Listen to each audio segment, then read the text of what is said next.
کم ایسے نظر آتے ہیں جس کے اوپر کہا کہ ان کی نماز قبول نہیں ہوگی.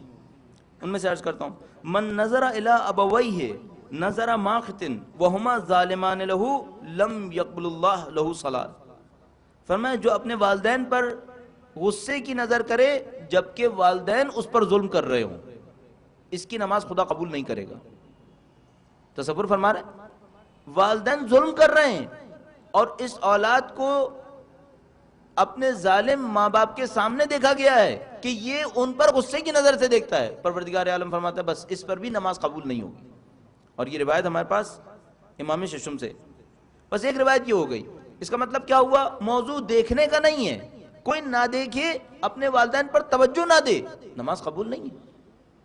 بس انسان پوری دنیا کے لیے کام کرتا رہے اور اپنے والدین کے لیے کچھ نہ کرے، اس کا مطلب ہے یہ خدا کی اطاعت نہیں ہے. اس کا مطلب ہے ہدف کوئی اور ہدف ہے. آپ ساری دنیا کے لیے جد و جہد کریں، آپ فلاحی کاموں کے لیے مشہور ہو جائیں، پوری دنیا آپ کا احترام کرتی رہے، لیکن آپ اپنے والدین کے لیے کچھ نہ کریں، یہ کہتے ہوئے کہ وہ میرے ساتھ تلخ کلامی کرتے ہیں، قبول نہیں ہے خدا متعال کی طرف سے. پروردگار عالم اس روایت کے اندر ارشاد فرمایا وہ ظلم بھی کر رہے ہوں اور یہ غصے کی نظر سے دیکھے، اس کی نماز قبول نہیں ہے. اس کے بعد من اغتاب مسلما او مسلمتا لم يقبل اللہ صلاته ولا صيامه 40 یوما ولیلہ الا ان یغفر له صاحبہ. فرمایا جو کسی مسلمان مرد یا مسلمان عورت کی غیبت کرے، اللہ اس کے نماز اور روزے کو 40 شب و روز تک قبول نہیں کرے گا مگر یہ کہ جس کی غیبت کی گئی ہے وہ معاف کر دے. بس نماز ایک جامع عمل نظر آتا ہے کہ نماز فقط یہ 4 رکعت نماز مسجد کے اندر یا گھر کے اندر پڑھ لینا یہ کافی نہیں ہے.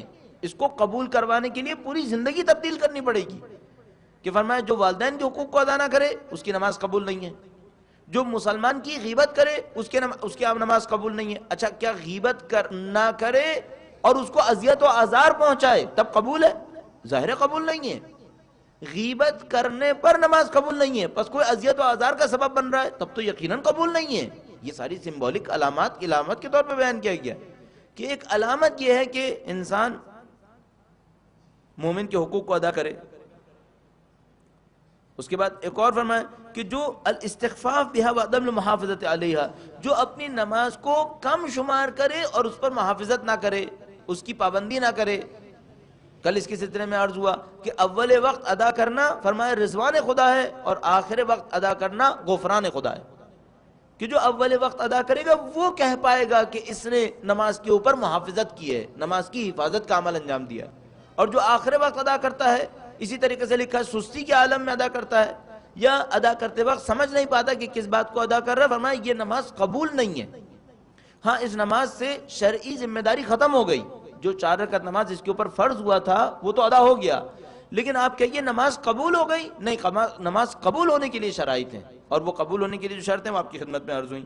اسی طریقے سے ایک جگہ پہ لکھا کہ جو مسکر کا استعمال کرے، نشہ آور چیز کا استعمال کرے، ان من شرب الخمر لم يحتسب صلاته 40 صباحا، کہ جو شرب خمر کرے اس نجاست کو پی لے 40 دن تک اس کی کوئی نماز قبول نہیں ہوگی.